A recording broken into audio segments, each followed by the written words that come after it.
Hello everyone, this side Vijay Singh, research manager from Wealth define.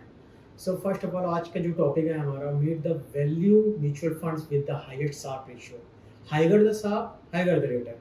Basically अगर हम बात करते हैं टॉप 5 म्यूचुअल फंड्स की, जो वैल्यू कैटेगरी के हैं, जिनका साप रेशियो अच्छा है, उनके रिटर्न भी काफ़ी अच्छे हैं। अगर पास्ट 3 ईयर वैल्यू कैटेगरी के रिटर्न देखा जाए तो काफ़ी एस्टोनिशिंग रिटर्न प्रोवाइड किए मार्केट में।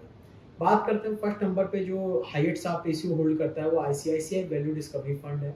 1.44 के साप रेशियो के बाद अगर हम 3 ईयर का रिटर्न देखेंगे तो ईयर ऑन ईयर रिटर्न है 28.06%। अप्रॉक्सीमेटली अगर देखा जाए तो 70 to 75% के आसपास का 3 ईयर का रिटर्न है। बात करते हैं सेकंड नंबर पे, तो सेकंड में टेम्पलीटन इंडिया वैल्यू फंड है, जो कि 1.3 के साथ 29.59% का ईयर ऑन ईयर रिटर्न है। थर्ड नंबर पे जीएम वैल्यू फंड है, 1.23 के साथ 29.71% का ईयर ऑन ईयर रिटर्न है। फोर्थ नंबर पे निपॉन इंडिया वैल्यू फंड है, जिसका 1.22 के साथ रेशियो के साथ 28.21% का ईयर ऑन ईयर रिटर्न है।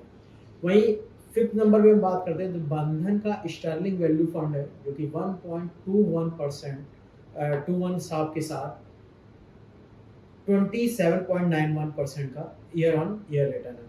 वहीं अगर हम नेक्स्ट बात करते हैं HSBC वैल्यू फंड 1.2 के साथ 28.07%।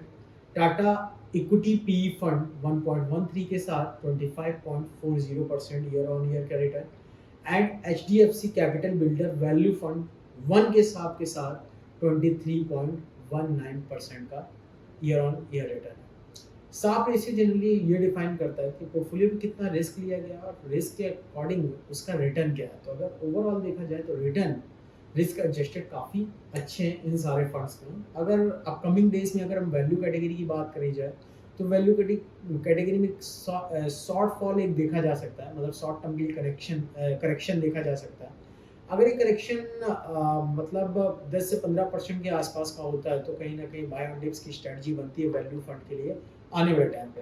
बट अगर हम 3 साल के पहले में वैल्यू फंड्स का अगर रिटर्न देखें तो बिल्कुल भी रिटर्न नहीं था, वैल्यू फंड्स में रिटर्न नहीं था। वैल्यू फंड जनरली वो फंड्स होते हैं जिनका प्राइस टू बुक वैल्यू लगभग नहीं तो इक्वल और इक्वल से कम होता है। अगर देखा जाए या तो लेस देन 1 और या नियर अबाउट 1 रहता है।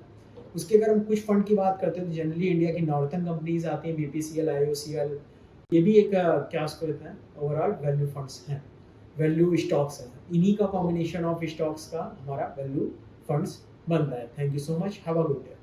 Mutual fund investments are subject to market risks. Read all scheme related documents carefully.